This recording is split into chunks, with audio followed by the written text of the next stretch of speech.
to the listener. They're gonna feel Exactly. that energy and like that you're having fun. It shouldn't be work. It Exactly. should be It is fun. fun. You know what I'm saying? It is a lot of fun. I'm having a blast. And I know Machine Gun Kelly was in your video for So What, and they work together a lot. Yes. We actually just had him on Instagram Live last week, which was so crazy. Awesome. Um, how's it been? I mean, I know when you're around Machine Gun Kelly and Travis Barker, do you feel like you need more tattoos? Like, do you feel empty? That's so accurate. Yeah, dude. I literally wake up look at myself now. I'm like, dude, I have no tattoos. Even though like my entire arm's covered, I'm like, I have nothing. And no, definitely, I want more tattoos when I'm around them. But yeah, dude, it's just kind of like that's what I really want people to understand is like look at where I'm at right now and really understand how grateful I am because to even just be around those guys and like talk to MGK and the fact that he came and was in my music video and he was just like really kind of like a big brother about the whole thing, and like working with Ian and just talking with so many amazing people. I'm just blessed, you know, and I feel like I'm in a really good situation to do a lot of good things and make a lot of good music for people, which is all I really want. You know what I'm saying? And when the music comes out, it really doesn't come down to me as a person. It comes out down to the audience. Like if they're vibing with it, it's kind of all for them. You know, it doesn't really make me a greater person. It just makes our fan base and our family bigger, which is really just what I want. So it's been amazing. And you definitely have a solid fan base, that's for sure. Yes, they're the I best, mean, dude. Best rock stars in the I world. I was creeping your TikTok because I know you had 7 million followers, which I'm new to TikTok, so maybe you could help me out. I have no idea what I'm It's a doing. crazy But world. how did TikTok play into your kind of starting your career? I mean, what was your first intro to that app? So I was just talking to this girl, and she was like, "Yo, you'd be really funny. You should get the app." And I was like, "I would never do that." And then I got it, and it just started working out. I got like 2,000 followers in like a week, and I had never had that kind of success in anything in numbers or anything like that. So I just kept going for it. I look back at my TikToks, I'm like, gosh, what was I doing? But um, it was a fun ride, you know what I'm saying? And it really just kind of all it did for me was just get me in front of people, and then I started kind of just taking chances and started singing on the app a little bit, and people really connected with my voice. Like there's millions of people who have better voices than I do, but I really think that people enjoyed my authenticity behind it, which is what I can gather. I can't really think of any other reason. And then I just took a chance. You know, I had a really big epiphany at a Juice World concert, and I was like, man, I got to start making music for people so I can use that music to like unify everyone. And it just started working, and I thank God for it every day. But TikTok played a huge role, and really just no one's ever done it like this before. You know, the closest thing really was kind of like Justin Bieber on YouTube, and then Shawn Mendes on Vine, and then Mhm. now I'm on TikTok, and it kind of came from this. So that's really cool for me to think about. Kind of being the first person to break out of TikTok was really an honor for me because there's a lot of kids that are really just trying to make it somewhere, and I know they can do it. You just got to be kind of strategical and wholehearted about it. And so I'm grateful for it, but now I'm moving on to like a really different scenario, which is awesome. So both sides are amazing. It's definitely a great tool to get you somewhere else, and Absolutely. especially for music, because now, I mean, we look at songs all the time. I mean, I could name like four in the top 10 right now that are like, Yeah, literally. you know, that are literally songs that started on TikTok. And it's really amazing to just see how that app organically kind of pushes music forward and people forward. And it's all because of fans. It's not real. I mean, people are really just consuming what they like. Yeah, exactly. That's the best part about it. It's like the new music label of like 2020. It's Yeah. like it's just ridiculous. And so now that I've moved from that into a more professional scene, it's just been kismet. And I'm just so grateful for it, honestly. And we're definitely excited to see where it goes for you. I also think you have a little bit of an interesting situation because you're you've got this great momentum right now with your music and with your fans, but we're in 2020, which is kind Yeah. of an unfortunate year for launching new music because you can't go play the awesome shows you want to Yeah, play. exactly. How Exactly. has that kind of been a downer, but also how have you kind of pulled yourself away from those that struggle? It's been like a blessing in disguise, you know. A lot of people, it's definitely caused a lot of downside for like in-person stuff, but for me personally, it's helped me give me time to like grow as an artist, and also just grow in figuring out what my fans love and like what I can connect with them and how they respond to me being authentic is. And that's why I'm really excited about. I have a song coming out in 2 days called Pray, and it's really, really like deep, and it's just real, just me talking about real stuff, like talking about suicide and the effects of it. And I'm really excited to see the response of people, because this all leads and plans forward for like touring. Like I just got my routing for touring as soon as COVID's over. We're planning to go to like 23 cities. It's going to be awesome.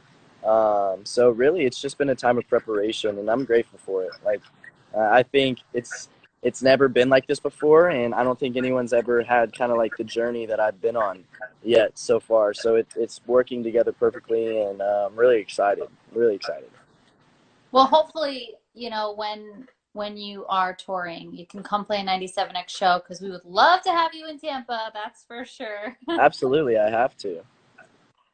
Well, before we go, I have some questions from Instagram that I wanted to Perfect. roll through with you, if that's cool. Absolutely. So this one is from Michaela on Instagram. What is one of your favorite lyrics you've written and why? Favorite lyrics I've written and why? Um, it's a good question. And it's kind of hard because it hasn't come out yet, but this song coming out in 2 days is probably one of my favorite projects because, um, like I said, it just talks about something real that I went through and I know millions of kids go through. And I think it's the difference between the first chorus and the second chorus of my next song, where it goes, I pray to God, let me die in my sleep. And then the second chorus is, I pray to God, I don't die in my sleep. And it's really cool because most people, when they talk about pain and they talk about um, tragedy, that's kind of where they leave it at. There's not a lot of hope ever inserted there. And so, stupid fly. And so, coming into this song, leaving my audience and people with hope is really, really what I want people to hold on to, is like the coming out of the pain, coming out of the depression with a new prayer in their heart. So that's definitely my favorite line that I've written so far. It's super fun, and it's just really cool to see the difference. And kind of seems like something we could all relate to, especially 100%. here. Really, right now, absolutely. My next question is actually kind of along those lines from Jasmine.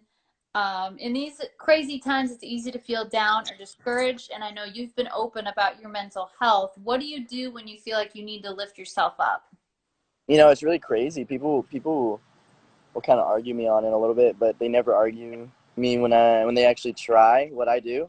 And every time I'm feeling down, or um, I really, because anxiety is a much different feeling than like anyone can explain. Like I get anxiety, or a bit of depression falling on me. I just start naming things that I'm grateful for, like specifically. Um, Obviously, I have a lot to be grateful for. That everyone is like, oh yeah, you live in a very nice house, or you're famous. Like, of course you're grateful, but there's a lot of other things that come with that. So I start saying people by name who I'm grateful for. I start saying out loud what I'm grateful for, even the mistakes I've made. Grateful for the lessons that I've learned. Grateful for the future lessons I'm going to learn, and the failures and the successes that I've had.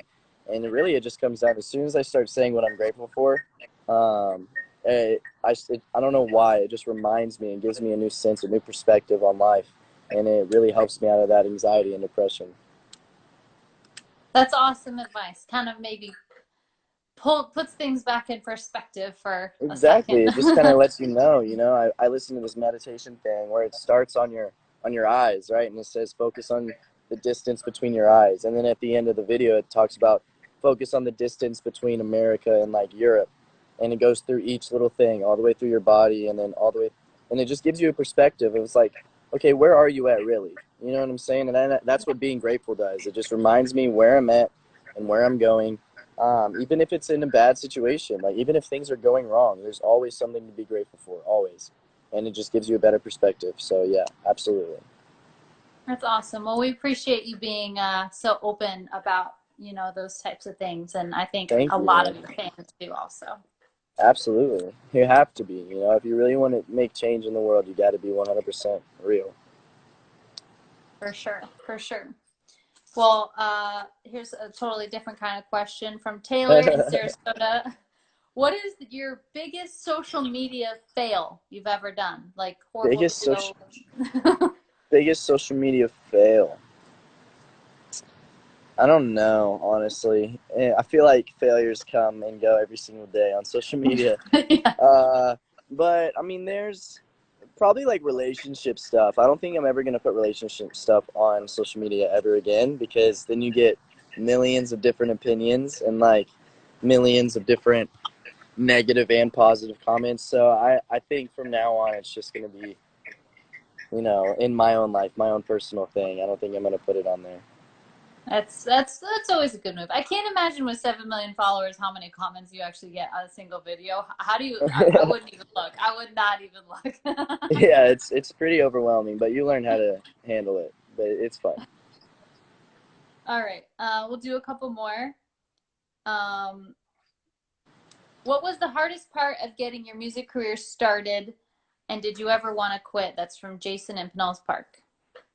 Yeah, 100%. Like for when I was first trying to release my first single, it took like 6 months and it was like a lot of issues, and it just felt like it never was gonna happen. And at this time, I was going through a really bad mental state, and honestly, physically as well. I just wasn't very like healthy, so I really just kind of wanted to stop and do nothing and like move back home for a little bit. Um, like I was just on my heart. I felt like I was going crazy, and I just wanted to leave, but I stuck through it, and it worked out for the better. So that should just show people never give up too early, because you don't know what's gonna happen. Next thing you know, you're hanging out with Travis Barker at Yeah, MGK. literally, exactly. All right, last one is from Drew and Brandon. What's a hidden talent nobody would expect you have? I'm a really good whistler. I can Really? whistle. Yeah, whistle really well. You should incorporate that in a song. Right, that's what I was thinking. Like, I don't know.